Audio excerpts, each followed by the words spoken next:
Most up-to-date version on my website, kzt.com. So if you hear me talk or you see a presentation somewhere, there's a newer slideshow probably, if it's been more than a day. So we'll go ahead and get started here. Let's just go ahead and leave the doors open, even though they got the air conditioning working. I'm claustrophobic, so yes, I asked for this. So I feel really good because they listened when I said it was a little warm in here. So today's topic, my topics always have long titles, and Timmy made this one longer this year when I suggested it. So we're going to talk about busting contesting myths, getting started in RadioSport. My contact information, it's in the book. This is the link that'll always get you to the newest slide, and that's in the book also. It's the same link that's in the book. The reason why I put the link in there is my slideshows have URLs in them. So there's going to be a number of places. And I can't stand having URLs with lines underneath them. I think it's because I have a Y in my name and I hate the fact that they never leave space for it.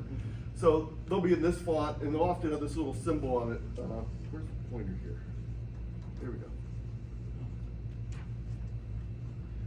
So as usual, I get my presentation going and then I decide I got to play around with it a little bit. So I went on AI and said, I took a picture of myself. And I said, I'm going to use that Mythbusters thing from the TV show, but I want to do a bunch of different things. So I told AI to do things like radio operator as a pirate, radio operator as a clown, radio operator as an ancient Greek, as an ancient Egyptian. So just a little bit of fun. So today we're going to talk about busting contesting myths. I need to move this just a little bit. There we go. So new contesters and even some veterans are often confused by a number of myths in contesting. The biggest myth, and this is the number one, so if you leave right after this slide, you've got the gist of it. There's not just one way to do contesting. You're going to hear many people say, this is the way it's always done, or this is the way you have to do it. That's not the case. You're allowed to change things. So let's go through the myths, and then I'll go through and bust some of the myths. So the first one is you must get a trophy or plaque to be successful. I can tell you that's definitely not the case, but we'll save all the busting for a few moments here. You must have a kilowatt. You must have stacked Yaggies. You need antennas for and/or radios to cover every band. There is only one mode for contesting. There is no digital contesting. Well, if you're still in here from the previous two sessions, you know that myth is not true. All contest scoring is the same. Sending in a log with my score would be meaningless. There is no way to keep up with all the available contests. There is no way that I know how well I did in a contest until the final results are published, posted. And contesting is not for new hams. Well, if you were in the session just a few minutes ago that Kenny Campbell did, you'll know that that's really not the case. So let's go through and start busting some of these myths. So the first myth is you have to have a plaque to be successful. Hams actually contest for many reasons, and there are really two groups of reasons. There are competitive reasons, and there's non-competitive reasons. Competitive people are trying to get the best possible score, maybe win a contest. Non-competitive, there's a lot of other reasons, and we'll talk about some of those. So in a competitive setting, you still get to set some of the ground rules. So you can set your own goals. Is your goal to surpass last year's score? Is it to finish in first place? Is it to finish first place in your subcategory? Very important part of that. Or you can choose different bands, modes, categories, etc. And you'll continue to improve over time. So don't worry if you don't win the contest the first year. Now let's talk about some non-competitive reasons to contest. Award chasing. I actually got into contesting not for contesting, but I wanted to work DX. Guess where the DX is at when you're starting out? It's in the contest. Guess what happens after you get your first 150 DX countries? You don't work new things in every contest you're in. So then I had to switch gears and said, maybe I'll do this contesting thing for a little bit of competition and I'll get my DX elsewhere. So it was a great place to start out, but that's what got me involved. So whether it's working all states, working new grids, etc., it's a great place. Why? Because that's where the DX is at. That's where the states are at. Sometimes people contest for one reason only, and that's the social aspect. I know people that go to multi-ops and they never touch the radio. They help out behind the scenes, they cook the food, etc., etc. They like the social aspect of contesting. So, if you must get a clack to be successful, how do you become more competitive over time?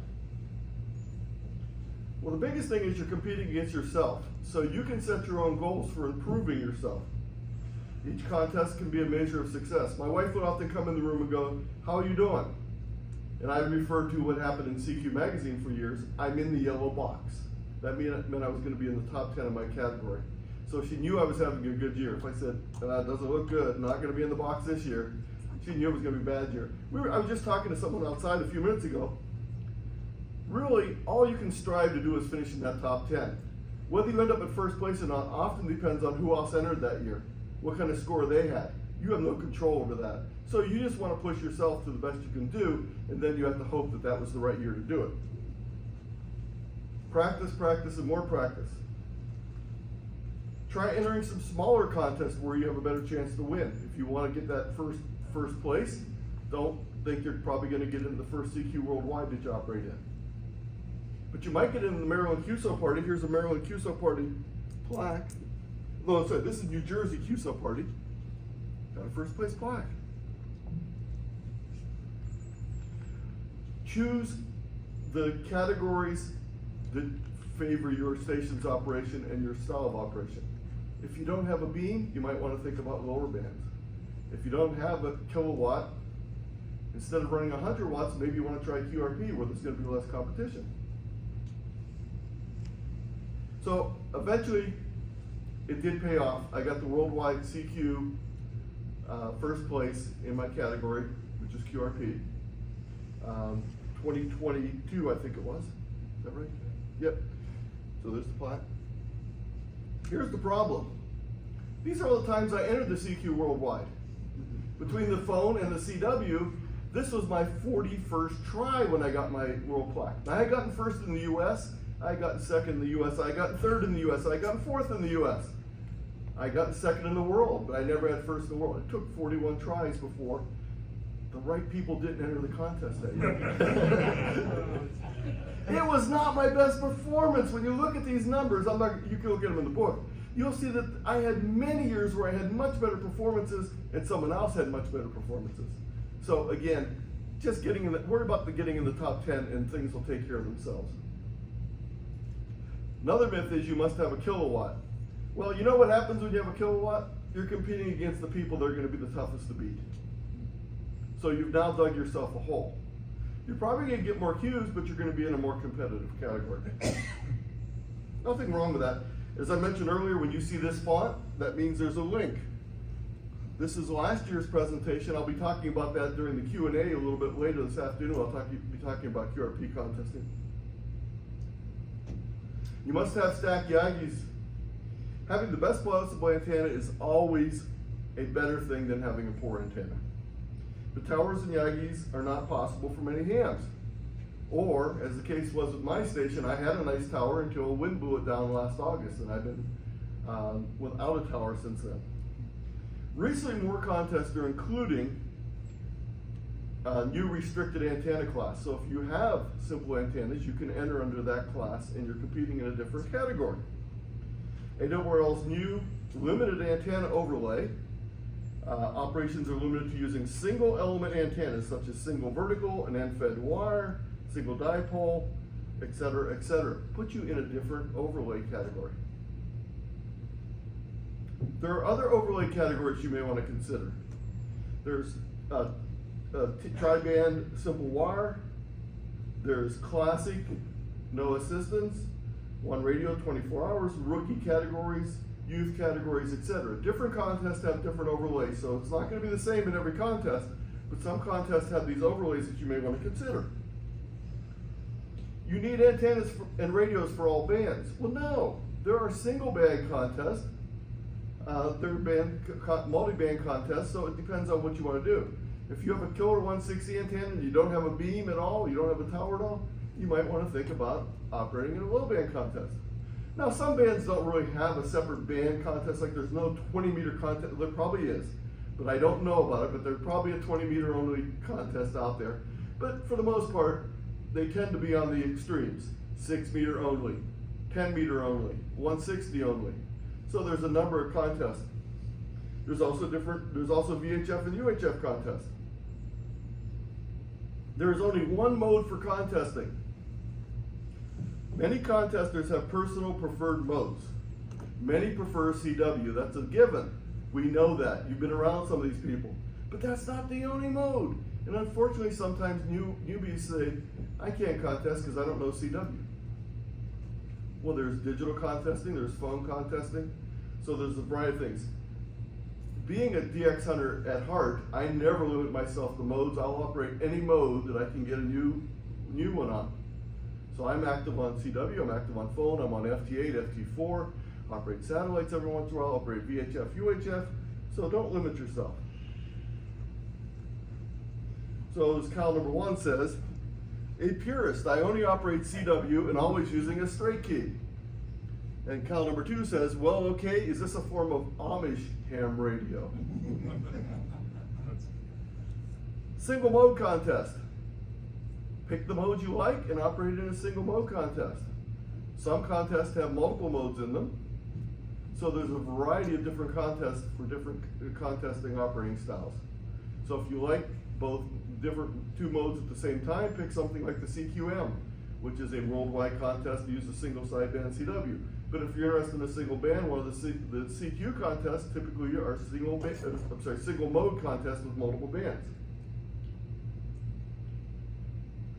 There's only one mode for contesting is also not true in that there are a number of different things that you can do. There's also different types of scoring that favor different types of contests. Some contests give you multipliers for working the same station on one or more modes. Some contests don't. So if we just take the state QSO parties as an example, last weekend there was some contests where you got a multiplier each time you worked the station on phone or CW, whereas most of the VHF, UHF contests, you can pick one of 3 modes, but you're only going to get 1 multiplier each for that, no matter which band you work. If you don't know CW, there's 2 great organizations out there that are interested in helping you learn. Don't get the records out in the flea market and try and learn that way. Don't take out the piece of paper and read and count the dots and dashes. Go out to one of these 2 great groups. CW, the Long Island CW Club, I have my pin on. Actually, I have an undershirt with my Long Island CW. Or go to the CW Academy Ops. They have a little bit different styles of operation. Both are strictly online. So you can do it from your home, in your pajamas. You don't have to worry about that. Long Island CW Group has about 75 classes a week. Everything from beginning CW to boat anchor information. So they have a variety of things in addition to CW, also CW classes at all different levels. One of the nice things they're doing now is they have something called the carousel. Each week, all the beginner classes, no matter what time of day you take it or what day of the week you take it, are covering the same 3 letters. So let's say you have an erratic schedule and you go on Monday morning and then you go on Friday afternoon. The next week, you're going to get the next 3 letters and so forth. A lot more information. There's a video and there's a slideshow from each of the groups here, so you can get a lot of information on both of them. By the way, the videos are thanks to the RadPack group, which I'm a committee member of. There's a number of bands available for contesting, but what there is not available for contesting is typically the work bands. So if you're thinking, I need to have a 12-meter antenna to be competitive in the contesting world, it's not going to help you out. With DX it does though, so don't forget about that aspect of it. There is one thing that is not really a contest that does let you use the work bands, and that's the DX Marathon. It's a year-long contest to try and work as many DX countries and CQ zones as you want, and you can use all the bands, which I really love. That's one of my favorite activities. There is no digital contesting. Well, we already busted that myth with 2 presentations a little bit earlier today, and I have more information on FT8 and FT4. There's still some RIDI contesting, but pretty much the only place you're going to find RIDI is in contest. All contest scoring is the same. No, the way contest scoring changes per contest varies greatly. Some contests have multipliers by band, some by contest, some by mode, some by band and mode. So if you're working the CQ Worldwide, for example, if you're not working every band, you're missing out on potential multipliers, because it is a contest that is driven by 2 potential multipliers per band, a continent and a country on every band. So if you go up on 10 meters when the band is dead and work 5 new countries and 2 or 3 new continents, those are all multipliers that you grab in a very quick fashion. Whereas if you spent your entire time on 20, you're gonna have to work 5 more additional countries. Some contests have double multipliers, such as the CQ Worldwide. Some contests have no multipliers at all. So if you operate the CW sprints from the CW operators group on Wednesday, there really is no multiplier. Well, there's sort of a multiplier, but it's pretty much non-existent. Points can vary considerably. Some contests have different point values for different modes.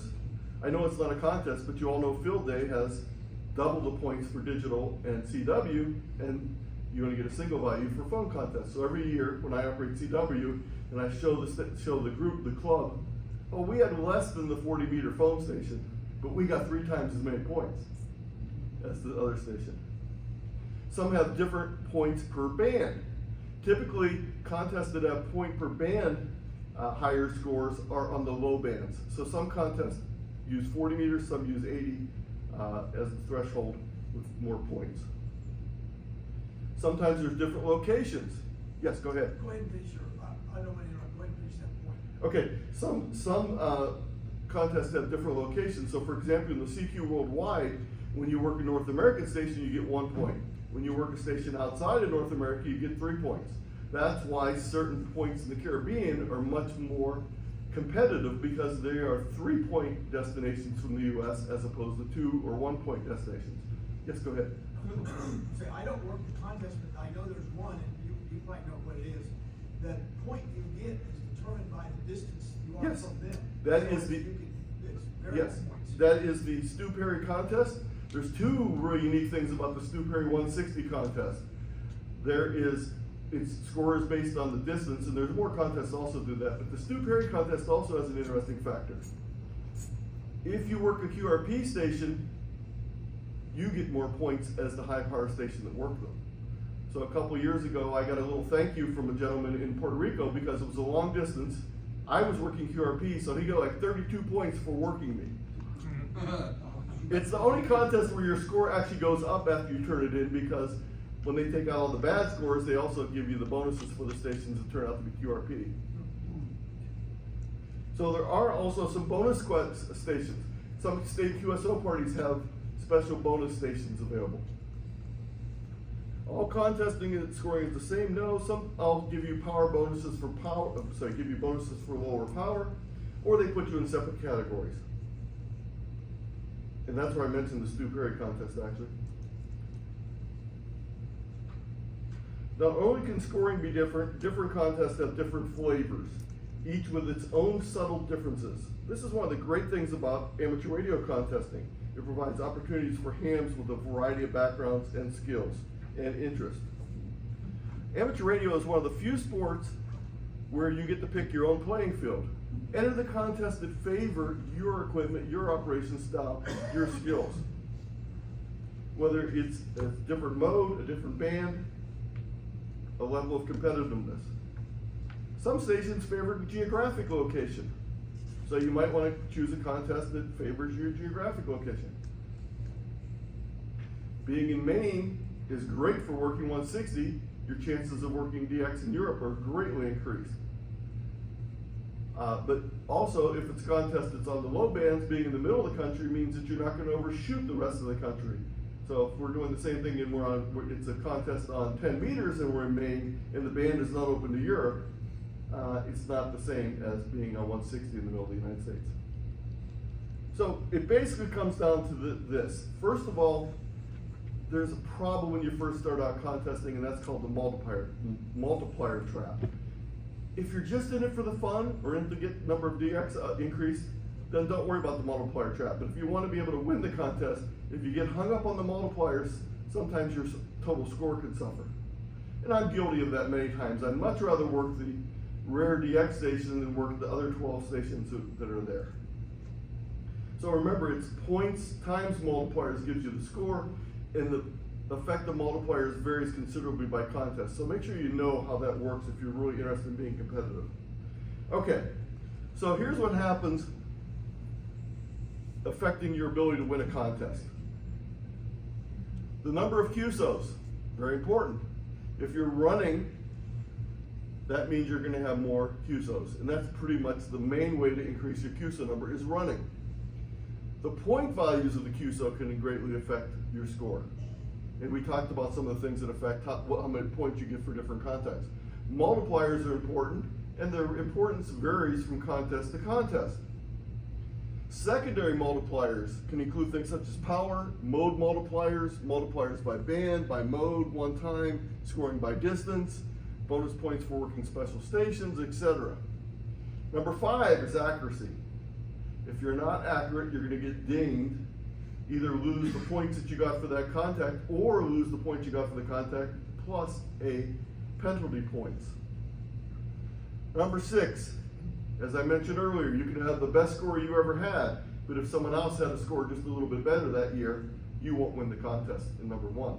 But if you had a good score and no one else had a better score, you're going to win the contest that year. So those are the 6 main factors if you're interested in the competitive nature. So here you go. Why should you send in your log? My score is meaningless. I was in Albuquerque, New Mexico for a conference starting on Monday. I arrived on Sunday. It was the ARRL June VHF contest. I had my Yaesu 817 little portable 5-watt radio. There was a rubber duck antenna for 6 meters that came with that. I got out on the balcony of the hotel, went up to the 3rd floor, used the railings, the rain spouts, the downspouts, etc. as reflectors, worked about 20 stations all the way from Albuquerque to St. Louis, sent in my score, and comes back. Single operator portable, 1st place New Mexico section QRP category, 3rd place Rocky Mountain Division. You don't know who else enters, if anyone else enters. Sending in a log has additional bonus perks also. Your call will start to get included and recognized in the super partial check, by those that sponsor the contest, by those that read the results, by your local contesting clubs. In addition, submitting your log to the contest sponsor, make sure you also submit it to 3830. And if you're not familiar with 3830, I have a whole presentation on Rusa's wonderful site, 3830, this contest rumors, score rumor site. There's no way to keep up with all the available information and contests. Well, I have a whole website on contesting. If you go to khzt.com, there's a bunch of links for contesting. Contest calendars, these are my favorites. Probably my favorite is the WA7 B&M calendar because it's just so complete. But I sort of like the ham radio contest calendar from DL2 NBY because it lets you bring the calendar directly into your Google Calendar. So it will import it directly into your calendar. Which one again? This one right here, the DL2 NBY. You hit the little plus thing, you can choose whether you want to bring in all the CW contests, whether you want to bring in all the phone contests, whether you want to bring in both, etc. If you're a VHF, UH operator, you need to use this calendar also in addition to the other ones, the N2SLN. If you're a state and QSO party chaser, here's the calendar, and then also consider taking part in the QSO state QSO party challenge. That is an overlay of all the state QSO parties throughout the year, all 47 this year. Your scores add up and you can compete for other things. Tony? Yes? Don't forget, if you're an ARL member, to sign up for the contest update. Yes, make sure you sign up for the bulletin. And I actually have a presentation on that. If you go to my website, there's a presentation called Keeping Up with Amateur Radio News. And the second half tells you how to subscribe to all those bulletins from the ARRL. Here it is right here. Yes. Don't worry, I was going to cover it. So these are some links of news, bulletins, and journals. And again, they're links. You can click on them right in the slideshow and go out to each of these. One of my favorite sites to visit is the NG3K ADXO, which means Announce DX Operations. He also does Announce DX Operations for contests. So this is a great site to go to. It's on my webpage also. DX News and Contesting, another good site. There's also some reflectors out there like Groups.io Contesting Group that you subscribe to. I mentioned earlier, just a few seconds ago, to Paul, I have a whole presentation on keeping up with amateur radio news of all varieties. And you can go there, you can see the slideshow, or you can watch a video of me presenting it. There is no way to know how well I did in the contest until the final results are published. There's no way to know the exact final score, but you can get a good idea by going to the 3830 website or by using online contesting real-time scoreboards. And if you're going to involve youth with your contesting, this is a must. Because the first thing a youth will ask you is, how do I know how I'm doing? Who's winning this contest?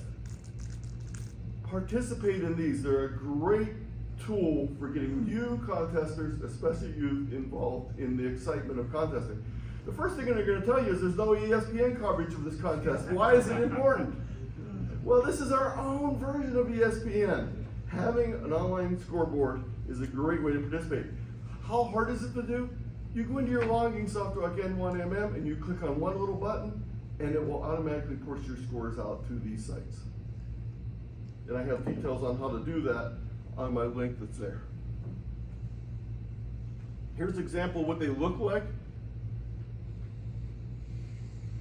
Two different ones. This one I don't care for as much because they don't break it down by power category. I like this one, it breaks it down by power category a little bit better, but that's just because I'm operating low power. Here's information on the 3830 site. You can go to the site with this link. You can watch a YouTube right here that I did on it and a slideshow that I also did on it. Contesting is not for new hams. It's actually a great way to introduce new hams, especially youth, to amateur radio operating. It's probably one of the best ways. Many youth are already obsessed with both participating in and watching sports. So competitive amateur radio is a natural attraction. And there's a picture of Katie right there operating at K3LR. Encouraging younger contesters. You can enhance the youth appeal of your contesting by providing pre-contest training, integrating new contesters into a multi-op, provide special opportunities for youth teams to use contesting stations, use visually appealing online contesting scoreboards like I just showed a few seconds ago. Keep your operation youth-friendly and safe. If you're going to be doing anything with youth, I strongly suggest you take the Boy Scout youth protection training, and there's plenty of information in my whole slideshow on youth and amateur radio. This is not designed for youth. This is designed for clubs that are interested in working with youth and individuals. And I have a whole slideshow available on that. So that's the end of the presentation. I'll be happy to answer questions, but before I do that, I have one bonus slide. This is my slide of all my presentations. Since the beginning of the pandemic, I've done over 500 presentations to clubs around the US, Canada, UK, etc. If your local club would like a presentation, I'd be happy to do one for you. If you happen to live close enough to me, I'll go there in person, but most of the time I do them via Zoom, whatever electronic format you want. One day I did 3 different electronic formats in the same day. I couldn't remember how to stop sharing the screen on them all. So I'll go ahead and take questions, comments, complaints. Yes? Is there any, because CQ magazine went under, I know someone else does the contesting. Oh, Is there any problem? for those of you that are worried about CQ contest, for a number of years, the World Contesting Federation has been handling all of those contests. The results have been appearing in CQ, but the contests are not run by CQ, so you don't have to worry about that. You can thank Tim and other foresighted hams for making sure that that was not going to be a problem when this eventual day came around. We don't know CQ's gone completely, but for right now, it doesn't look great. And with the passing of their editor just a few weeks ago, very sad situation. So I don't know what the future is going to be. I actually wrote a column for CQ on a quarterly basis called Ham Radio Explorer, and I'm also the person that wrote those crazy crossword puzzles each year for the WPX, where you had to use the number in the call sign as a letter. So for example, N0 SE would be nose. So yes, et cetera. So I don't know on that, but yes, to your answer. Don't worry about them, they are covered. By the way, that is a tax deductible organization. Feel free to donate to them and help support them. I don't have a link to the slide, to their site, unfortunately, with me. Other questions, comments? Yes, sir. You kind of implied that CW is the most popular mode for serious contesters. Did I Yes. get that correctly? I think if you go take a poll at lunch, I think you'll have a very strong correlation with that. But I see some hands going up, so maybe we're not. Let's see. Can you repeat the question for those out Yeah, there? I'm sorry. in the back? The question was, did I infer that CW was the most popular contesting mode? And I think I said, ask at lunch, turn to the person on your left, turn to the person on your right, and ask them if CQ is the most important contesting mode, and your chances are probably pretty high. Yes? Me? Yes. One of the things I haven't seen in any of the contest calendars is done, one of the things, some of the contests, basically, they just publish the winners and stuff, and some put out really good information about how you did in the contest, regardless of how you did. How do you find out which ones are which? Is there a really good way to find that out? The best way I can think of is go to the contest website, the contest sponsors website, and I want to also say something right here. Sponsoring a contest and running it is a lot of hard work. I've been Tell there. me about it. I've been there. I've done that. I know you know also. I've been there. I've done that, and it's hard to do. So they need your support. Remember, if there's a contest you really enjoy, contact the sponsors and say you'd be happy to help out by writing articles or helping them with data analysis or publicity. One of my favorite contests, and I do talks on it quite often, is the CQDX Marathon. So I'm a real proponent of that activity, so I'm constantly speaking about it. So if you have a favorite contest, please contact the contest sponsor and tell them you'd be happy to help them with publicity, write-ups, data, awards, whatever you're interested in, and they would be thrilled in the vast majority of cases. Now, sometimes it's only one person. Many times it's only one person. Other questions? Comments? Suggestions? What was the most important myth that I busted for you today? Anyone want to? Did I bust any myths? Maybe not. Maybe it was all common sense. Is it a rocket? Well, as I said earlier, I'd be happy to do a presentation for your local group. Just contact me. I have a wide variety. There's a couple things I won't do a presentation on. I'm not a highly technical person, but I do have a variety of things. I know computers, so I probably set up FT8 for a couple dozen people around my area, even remotely. So yeah, I feel comfortable with some things. Other things I'm not as good with, so I'll be happy to let you know the topics. And if you go to my website, it'll give you a list of all the things I've done. Can you Yes. just go back to the Yes. previous slide so I can jot down your email